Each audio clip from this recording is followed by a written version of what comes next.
Đi dòng Việt Nam theo bánh con tàu quay, qua đèo Hải Vân mây bay đỉnh núi. Nhớ khi xưa qua đèo qua suối, mà lòng anh mơ qua núi cao.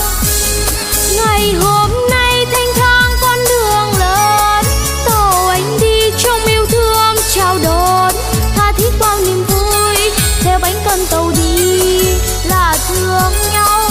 Em bắt cầu cho tàu anh tới là yêu nhau, mây xuôi ta cùng lời là yêu nhau, mây nói ta cùng chia.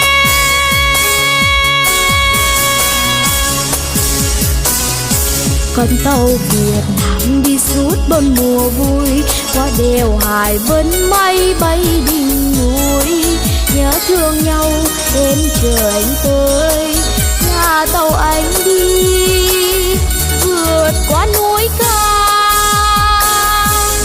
Trời quê hương trong xanh như lời hát, biển quê hương du em bờ cát.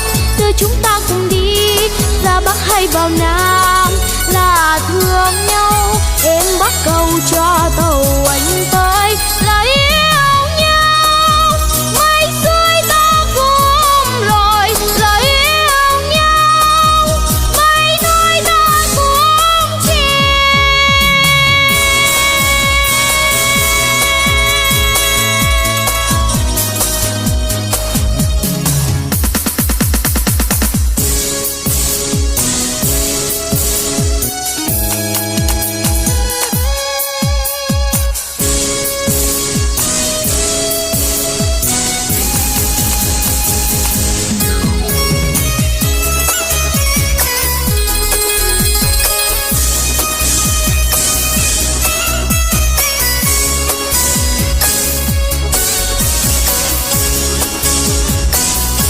Đi dòng Việt Nam theo bánh con tàu quay, qua đèo Hải Vân mây bay đỉnh núi. Nhớ khi xưa qua đèo qua suối, mà lòng anh mơ qua núi cao. Ngày hôm nay thanh thang con đường lớn, tàu anh đi trong yêu thương chào đón, tha thiết bao niềm vui theo bánh con tàu đi là thương nhau.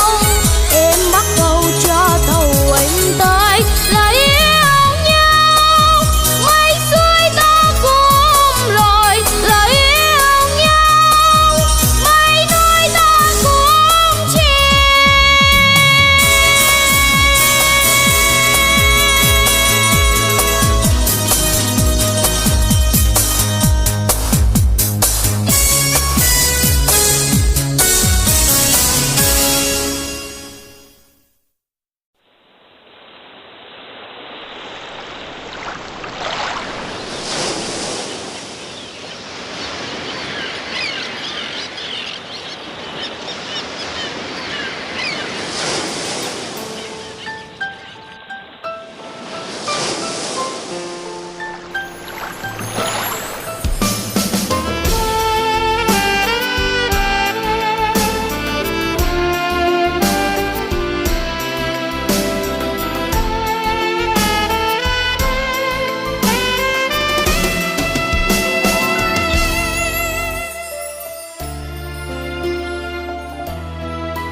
Em đến thăm anh giữa trùng khơi mênh mông, em đến thăm anh nơi hải đảo xa xôi.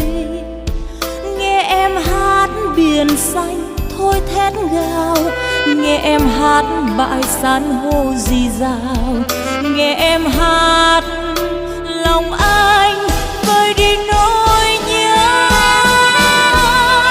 Nỗi nhớ người lính đảo xa nhà, lời em hát mang tình yêu thiết tha.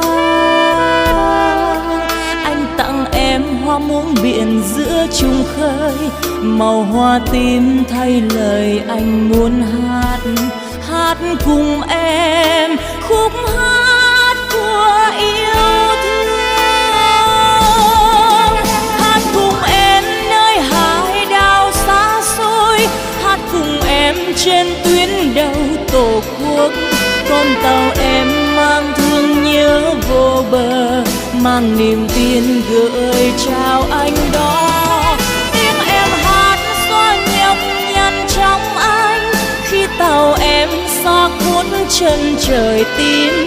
Anh ngồi đây canh giữ biển trời, và anh vẫn hát cùng em khúc hát biển quê.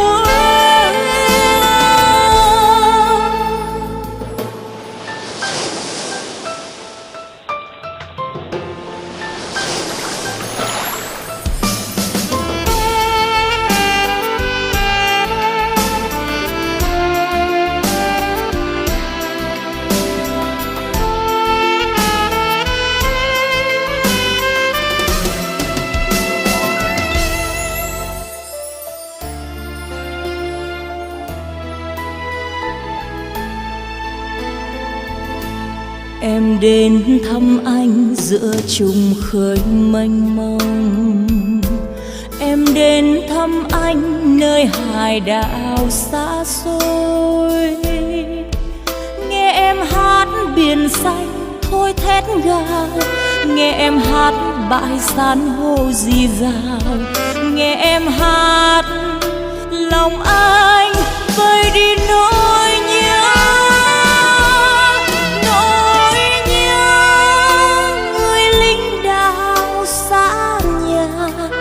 Lời em hát mang tình yêu thiết tha.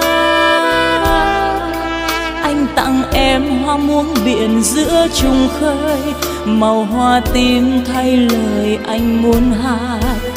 Hát cùng em khúc hát của yêu thương. Hát cùng em nơi hải đảo xa xôi, hát cùng em trên tuyến đầu tổ quốc.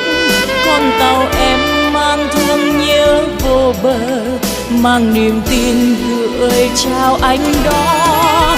Tiếng em hát xóa nhọc nhằn trong anh, khi tàu em xa cuốn chân trời tím.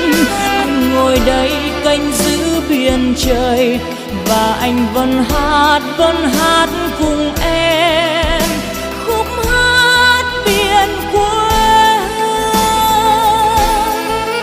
Anh ngồi đây canh giữ biển trời, và anh vẫn hát cùng em khúc hát biển quê hương.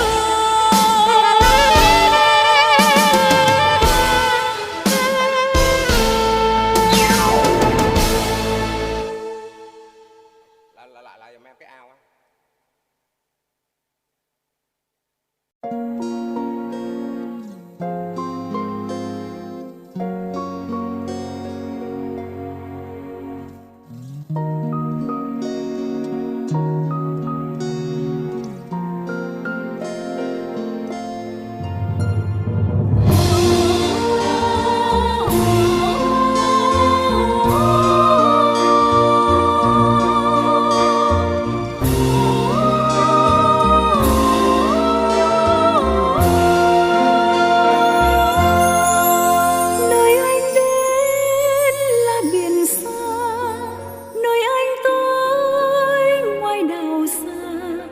Từ mảnh đất quê ta giữa đại dương mang tình thương quê nhà. Đây Trường Sa kia Hoàng Sa, ngàn bao tố phong ba ta vượt qua nước sông con tàu mang tín hiệu trong đất liền. Mắt em nhìn theo con tàu đi xa mãi, giữa nơi biển khơi đang nở rộ ngàn bông hoa xa đua. Cánh hoa đỏ thắm bao hy vọng anh gửi vì thằng em. Ôi ánh mắt em yêu như biển xanh, như trời xanh trong nắng mới. Nhớ cả sáng hình em mùa núi thủy thủ càng thêm vui.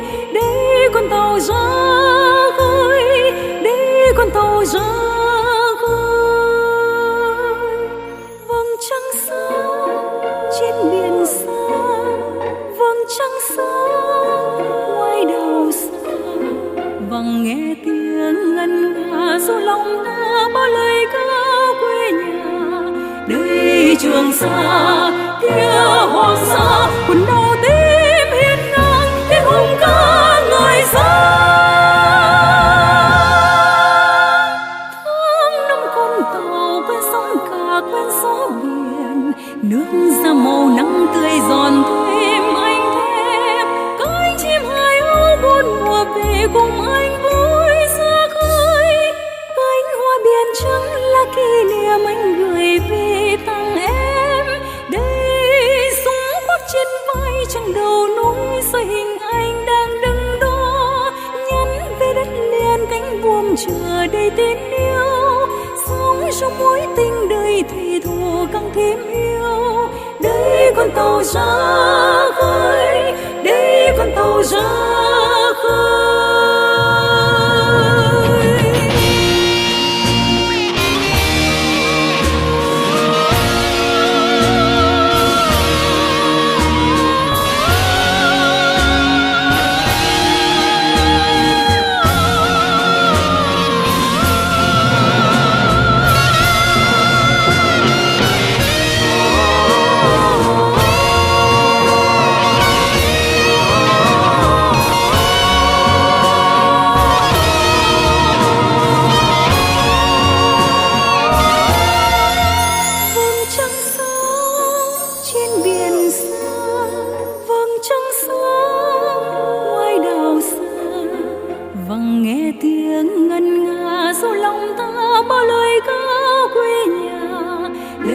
Trường Sa kia Hoàng Sa, quần đảo tím hiên ngang tiếng hùng ca ngời sáng.